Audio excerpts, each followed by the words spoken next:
नमस्कार व्यूअर्स, मैं हूं अमीश देवगन और इस समय हमारे साथ एक्सक्लूसिवली बातचीत करने के लिए मौजूद हैं बाबा बागेश्वर।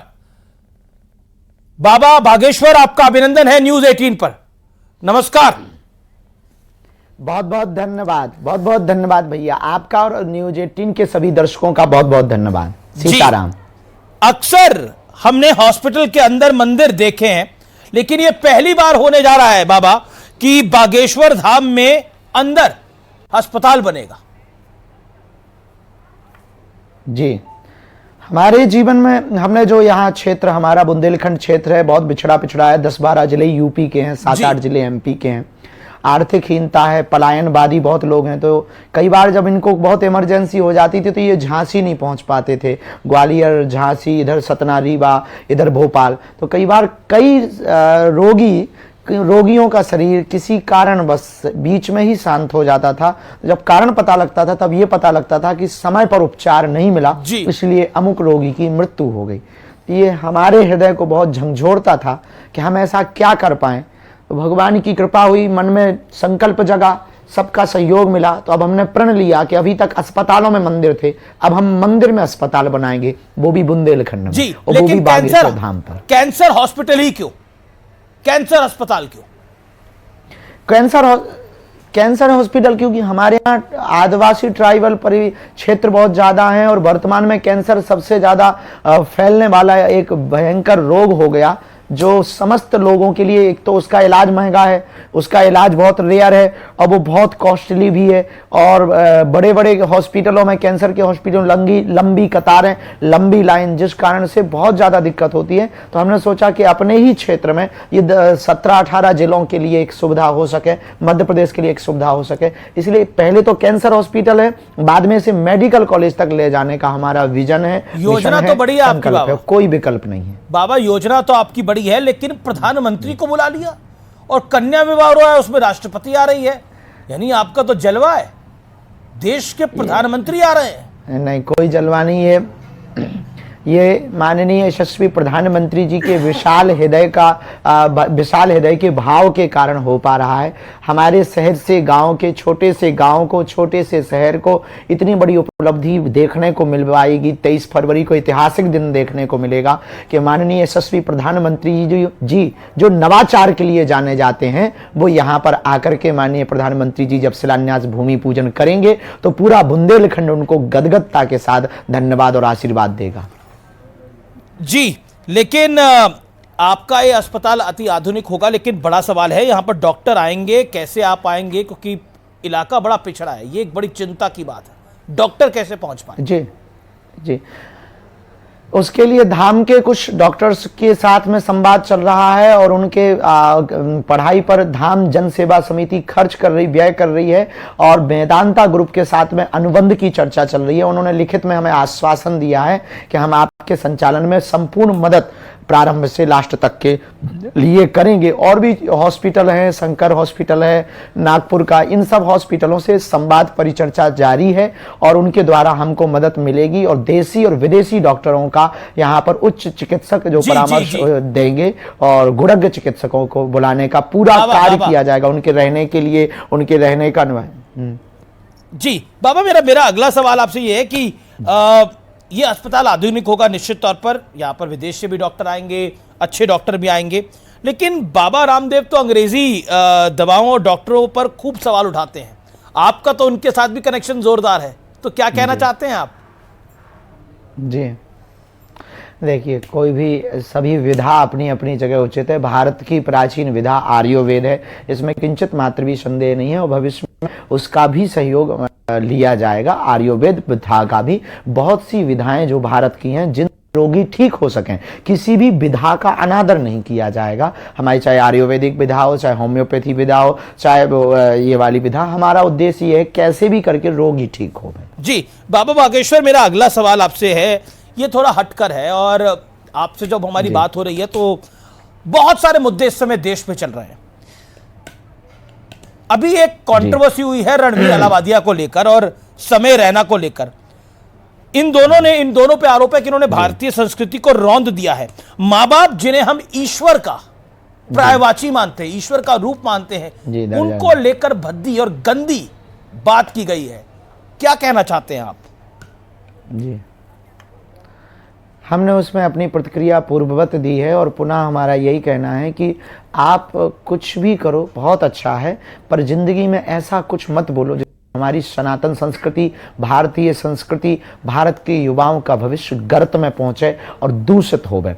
दूषित पद्धति व्यक्ति, मानसिकता का व्यक्ति पूरे समाज को गंदा कर देगा। उनके द्वारा कहा हुआ शब्द कई युवाओं के विचारों को दूषित कर देगा और हमें लगता है इसे मानसिक कुपोषण कहा जा सकता है। ये मानसिक कुपोषण के शिकार हैं जो इस प्रकार के विचारों को समाज में, आपके अंदर विचार होना एक अलग है, दूषित विचार आते जाते रहते हैं, लेकिन उसको समाज में प्रस्तुत करना एक अलग विषय है, वो भी इतने सम्माननीय प्लेटफॉर्म, यूट्यूब चैनल या किसी भी विषय से। तो हमें लगता है कि इस पर सरकार को बहुत कड़ी कार्रवाई करनी चाहिए। जब आपने ये शब्द सुने, जब आपने ये अच्छे शब्द सुने तो आपका पहला विचार मन में क्या आया? फूहड़ता लगा कि ये शुद्ध फूहड़पन है और शुद्ध एक हिसाब से ये अब क्या कह दें, बदतमीजी है, यूं कह दें। अब ज्यादा कुछ कहेंगे तो लोग कंट्रोवर्सी करेंगे। नहीं, ज्यादा इसमें कंट्रोवर्सी तो हो गई है। सुप्रीम कोर्ट ने बोला है कि ये गंदे दिमाग की उपज है, इससे भद्दा सोचा नहीं जा सकता है। ये तो ऑनरेबल सुप्रीम कोर्ट ने बोला है। हाँ जी जी जी, बिल्कुल बेझिझक, इससे तो गंदा कुछ हो ही नहीं सकता। लेकिन ये आने वाली जनरेशन के लिए, जो जनरेशन इनको देखती है, उनको बाबा आप क्या कहना चाहेंगे? वो आपको भी फॉलो करते हैं, क्या कहना चाहते हैं आप उनको? उनको लगता है ये कूल है। आप देखो सबको नहीं, स्वतंत्रता के नाम पर अर्धनग्नता एवं दूषित और वासना की बातें प्रस्तुत करना या परोसना, इसे स्वतंत्रता नहीं कहा जा सकता। इसे कहा जा सकता है कि वासना का काम बनाना। इसे कहा जा सकता है कि आप यौन उत्पीड़न को बढ़ावा देना। आप खुलेपन के नाम पर भारतीय संस्कृति का शुद्ध मजाक बनाने की बात कर रहे हैं, अपनी सनातन संस्कृति को शुद्ध दूषित करने की बात कर रहे हैं। भारत जिसके लिए जाना जाता है, चरित्र के लिए जाना जाता है, उस चरित्र का आप हनन कर रहे हैं स्वतंत्रता के नाम पर। जी, लेकिन कुछ लोग कहते हैं कि इनको माफ कर देना चाहिए, इनकी पहली गलती है। आप इस पक्ष में हैं बाबा? हम बिल्कुल भी इस पक्ष में नहीं है। माफ, क्योंकि गलती जो सहज हो वो माफ की जा सकती है। ये वो गलती है कि बहुत विचित्र गलती है, हमें तो नहीं लगता कि ये माफी योग्य गलती है। फिर जो कोर्ट निर्णय ले, समाज निर्णय ले, हम समाज नहीं है, पर हमारी मति अनुसार ये माफ के योग्य नहीं। लालू यादव कह रहे हैं कि फालतू है महाकुंभ। क्या महाकुंभ जैसी चीज फालतू हो सकती है जिसमें करोड़ों श्रद्धालु जा रहे हैं? नेताओं के बयान पर हमें टिप्पणी तो नहीं करनी चाहिए, पर हम एक बात स्पष्ट कर देना चाहते हैं कि अगर महाकुंभ फालतू है तो हज यात्रा भी फालतू है, चर्च में जाना भी फालतू है, चादर चढ़ाना भी फिर फालतू है, फिर तो कैंडल जलाना भी फालतू है, फिर तो जो है बुद्धिज्म को मानना भी फालतू है। इस देश में फिर तो माता पिता को माँ बाप कहना भी फालतू है। वो हमारी आस्था का प्रतीक है, जहां करोड़ों लोग जा रहे हैं वो फालतू नहीं है। अपनी अपनी संस्कृति को मानने का, जानने का, प्रचार करने का, प्रसार करने का अधिकार संविधान में। इस प्रकार के बयानों से सबको बचना चाहिए और एक सनातन पर ही टारगेट नहीं करना चाहिए। जी, लेकिन ऐसा क्या हो गया है? क्योंकि कहा जाता है कि जातियों में बटा हुआ समाज है और जाति है, हिंदुओं में बहुत जाति है। आपने तो एक बड़ी यात्रा भी निकाली जो बहुत सफल भी हुई, लेकिन हिंदुओं में जातियों में बटा हुआ समाज है। लेकिन महाकुंभ में यह जाति नहीं दिखने को मिल रही। कोई वहां पर सैनी, शाक्य, मौर्य, दलित, महादलित, पिछड़ा, अति पिछड़ा नहीं दिख रहा, ब्राह्मण, ठाकुर नहीं दिख रहा, वहां पर सब एक दिख रहे हैं। दिक्कत यह है कि आपको लगता है, या फिर आपको लगता है कि यह भारतीय जनता पार्टी हमें लगता है इसको एजेंडा बना लगता है? नहीं, हमको लगता है कि महाकुंभ ने भारत को प्रेजेंट किया और भारत ने सनातन को प्रेजेंट किया। वहां पर कास्टिज्म नहीं था, राष्ट्रिज्म था। राष्ट्रिज्म होने के कारण भारत में एक अनूठी परंपरा महाकुंभ से प्रारंभ हुई है कि देश एकता की तरफ बढ़ चढ़ा। क्या अंगड़ा और क्या पिछड़ा एक जगह डुबकी लगा रहे, क्या आचार्य और क्या शंकराचार्य एक जगह डुबकी लगा रहे थे, क्या अमीर और क्या गरीब एक जगह डुबकी लगा। प्रोटोकॉल अलग अलग हो सकते हैं, जाने के रास्ते में वीआईपी मूवमेंट हो सकते हैं, पर गंगा के लिए तो दोनों एक थे। ना अमीर उनके लिए था कोई, ना कोई गरीब था। सब हिंदू थे, सब हिंदुस्तानी थे, सब भारतीय थे और पूरे विश्व के लोग थे, सब मानव थे और मानव सभ्यता के साथ त्रिवेणी ने स्वीकार किया। तो बहुत अनूठा मैसेज पूरी दुनिया में गया। लेकिन लेकिन लेकिन मेरा मेरा मेरा मेरा फिर सीधा सवाल है, महाकुंभ और सनातन को टारगेट क्यों किया जाता है? पहले बोला गया कि सनातन एचआईवी एड्स है, फिर कहा गया कि महाकुंभ फालतू है, फिर कहा गया कि महाकुंभ मृत्यु कुंभ है। सनातन ही टारगेट क्यों? आपको क्या लगता है? क्योंकि सनातन के कुछ लोग बुजदिल हैं, वो जवाब नहीं देते हैं, चुप रहते हैं, जिस कारण से इनके बोलने की बातों में बड़बोलापन लगातार बढ़ता ही जा रहा है। इसलिए हम इस देश को हिंदू राष्ट्र चाहते हैं, ताकि आप कायदे में बोलेंगे, कायदे में रहेंगे तो फायदे में रहेंगे। कायदे में रहेंगे, फायदे में रहेंगे। लेकिन कांग्रेस के एक नेता है जो कि लगातार बयान दे रहे हैं। हालांकि कुछ हिंदू संगठनों ने बोला कि उनका मुंह काला हो जाना चाहिए, ये मैं नहीं कह रहा, कुछ हिंदू संगठनों ने बोला, वो आपको चैलेंज दे रहे हैं। मैं नेता का नाम नहीं लूंगा, लेकिन वो आपको चैलेंज दे रहे हैं। कांग्रेस के एक नेता हैं, क्यों आपको लगता है कि आपको क्यों टारगेट किया जा रहा है? कोई नहीं, हम तो सबके हैं, हम किसी पार्टी के थोड़ी हैं। अब हमें टारगेट पता नहीं क्यों किया जा रहा है। इस देश में कई बार ना हमें लगने लगता है कि अब हमको वाटर प्रूफ की जगह गाली प्रूफ हो जाना चाहिए।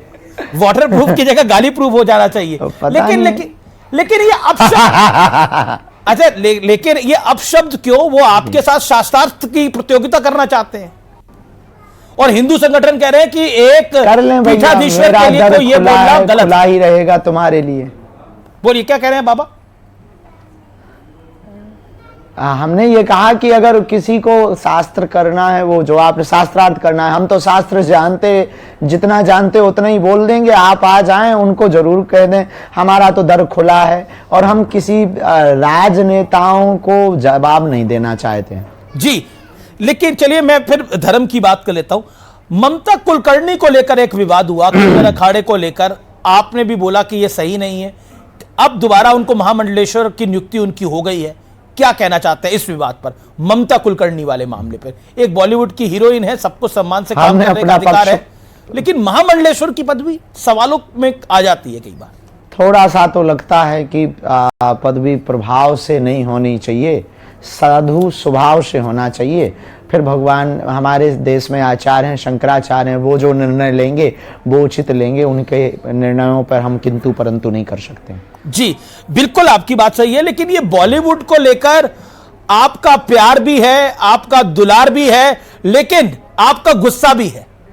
अब मैंने देखा आपके कार्यक्रम के अंदर आपकी जो पदयात्रा चल रही थी, उसमें संजय दत्त जैसा सुपरस्टार सड़क पर बैठ गया था।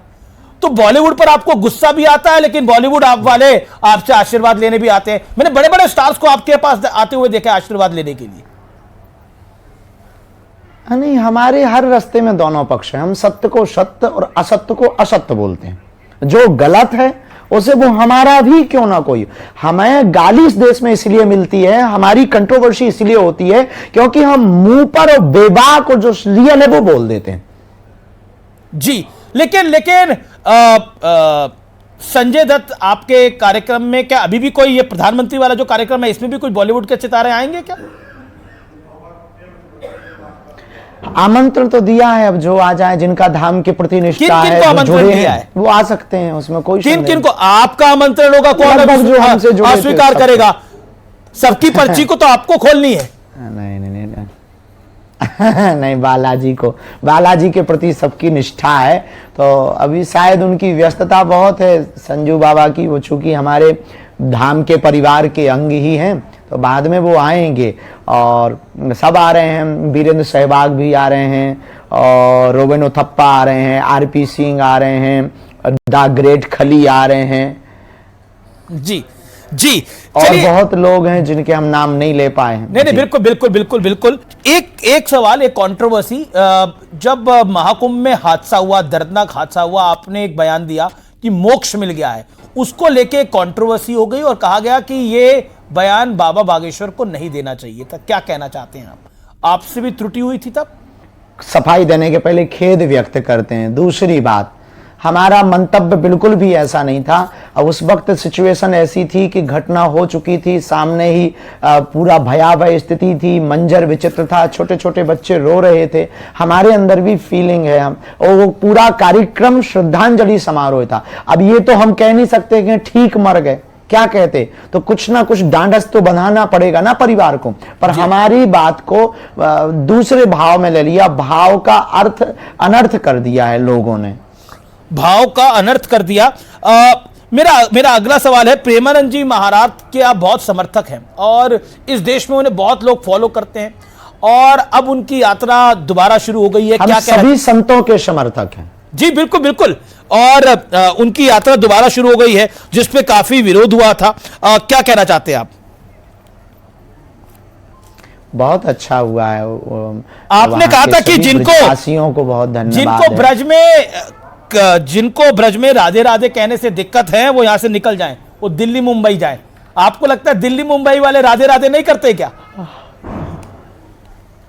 सब जगह के राधे राधे करते हैं, ऐसा नहीं है। भक्त, भगवत भक्त तो सब जगह होते हैं। हमने ये कहा था कि वो जो कॉलोनी वाले जो विरोध कर रहे हैं, जो रिहायशी इलाके वाले, और जिनको बहुत पीड़ा हो रही है, तो उनको दूसरी जगह चला जाना चाहिए। और ब्रज में तो राधे ही राधे होगा, क्योंकि सब ब्रजवासी श्री ठाकुरानी जी के शरणागत ही है ना, और ब्रजवासी तो सब ठाकुरानी जी के ही है ना, तो इस कारण से हमने वो वक्तव्य को बोला था। जी, मेरे आखिरी दो सवाल हैं। लोकसभा चुनाव में भारतीय जनता पार्टी की मन मुताबिक सीटें नहीं आई थी, 240 आई थी, बीजेपी पीछे रह गई थी और ऐसा लग रहा था कि अब पीछे की तरफ जाएगी, लेकिन प्रधानमंत्री ने नारा दिया एक है तो सेफ है, योगी आदित्यनाथ ने नारा दिया बटोंगे तो कटोंगे, और बटोंगे तो कटोंगे पे आपने बोला इसमें गलत बात क्या है? क्या आपको लगता है कि इसी वजह से हरियाणा, महाराष्ट्र और दिल्ली में प्रचंड जीत हुई है? ये जो हिंदू डिवाइड नहीं हुआ, आप क्या कहना चाहते हैं इस विषय पर? आप भी कहते हैं हिंदू डिवाइड नहीं होना चाहिए, पर हम राजनीति के लिए नहीं कह सकते। क्या सबको अपना अपना अधिकार है वोट देने का, वो अपने हिसाब से वोट दें। तो भारत तो आज़ाद है, स्वतंत्र है, तो वो वोट डालने वाले भी स्वतंत्र हैं, पर जो देश के लिए काम करे, राष्ट्र के लिए काम करे, सनातन के लिए काम करे, उसी को जो है गरिमामय पद पर बैठना चाहिए। क्या जातिगत जनगणना होनी चाहिए और आप बटोंगे तो कटोंगे के समर्थन में है? दो सवाल। जातिगत जनगणना के पक्ष में हम बिल्कुल भी नहीं है। अगर गणना ही करनी है तो अमीर और गरीबों की कर दो, आप कितने अमीर हैं और कितने गरीब हैं। पर राहुल गांधी तो और अखिलेश यादव, केजरीवाल सब कह रहे हैं होनी चाहिए जातिगत जनगणना। अब उनका अपना निजी मत है, सबको अपना मत बोलने का अधिकार है। जातिगत जनगणना से देश गृह युद्ध की तरफ चला जाएगा, और जातिगत जनगणना करके करोगे भी क्या? जनगणना इसलिए की जाती कि और कितने स्टेशन, पुलिस स्टेशन, हॉस्पिटल खोले जाएं, भर्ती निकाली जाए, पर अगर जातिगत जनगणना करेंगे तो देश गृह युद्ध की तरफ जाएगा। एक चीज जो कि आरएसएस चीफ ने हाल में बोली और उस पर आपकी राय लेनी जरूरी है, उन्होंने बोला, मोहन भागवत जी ने कहा कि हिंदू समाज को इकट्ठा होना होगा। क्या आपको लगता है हिंदू समाज एक नहीं है? अभी तो नहीं है। आप मानते हैं इस बात को? अगर होता तो मणिपुर नहीं जलता, अगर होता तो बहराइच की घटना नहीं होती, अगर होता तो हम पर ही इतनी टिप्पणियां नहीं होती, क्योंकि हम विदेशी थोड़ी हैं, हम भी तो हिंदू ही हैं, और हमारे ही लोग हम पर टिप्पणी कर रहे हैं, और हमारे संतों पर टिप्पणी कर रहे हैं, महापुरुषों पर टिप्पणी कर रहे हैं, महाकुंभ पर टिप्पणी कर रहे हैं, गंगा पर टिप्पणी कर रहे हैं, तो राम पर टिप्पणी कर रहे हैं, मंदिरों पर टिप्पणी कर रहे हैं। इसलिए तो हमने 23 फरवरी को सोचा है कि सबके मुंह पर तमाचा लगेगा कि जब अस्पताल में मंदिर नहीं, मंदिर में अस्पताल होंगे, वहां कृपा भी मिलेगी और दवा भी मिलेगी, और बुंदेलखंड के इतिहास में यह लिखा जाएगा। और 26 फरवरी को दूसरा तमाचा लगेगा कि मंदिरों की दान पेटियों में आने वाले चढ़ावा से गरीबों की बेटियों का घर बसाया जाएगा। अच्छा, एक सवाल सोशल मीडिया पे आपके लिए आया है, अब मुझे हिचक हो रही है पूछूं कि नहीं पूछूं, लेकिन मैं पूछ लेता हूं, माफी के साथ पूछ लेता हूं। कहा जा रहा है कि आप इतने हैंडसम हैं, इतने स्मार्ट हैं, और आपकी तो शादी की उम्र भी है, तो बाबा शादी करने का विचार करते हैं या नहीं करते हैं? करते हैं करते भी हैं विचार, और जल्दी ब्याह भी करेंगे, और आपको भी आमंत्रण कार्ड देंगे, न्यूज़ 18 को भी आमंत्रण कार्ड देंगे, सूट अभी से मत सिलवाना, छोटा पड़ सकता है। पहले कुछ हमारे सपने हैं जो हम जगते हुए देख रहे हैं, वो हमें सोने नहीं दे रहे। हमें पहले इस बुंदेलखंड के लिए कुछ करना है फिर। तो मतलब कितने महीनों का या सालों का या दशकों का इंतजार करना पड़ेगा? नहीं, दशकों का नहीं, बस जल्दी ही हो जाएगा। जल्दी हो जाएगा, जल्दी हो जाएगा। हम 95 साल में थोड़ी करेंगे। जी बाबा बागेश्वर, आपका बहुत बहुत धन्यवाद। और आप बहुत बड़ा काम कर रहे हैं, आपका कैंसर हॉस्पिटल बना रहे हैं, बहुत बड़ा काम कर रहे हैं। इसके लिए आपको आपका बहुत बहुत अभिनंदन है। बहुत बहुत धन्यवाद हमारे साथ जुड़ने के लिए आज। तो ये थे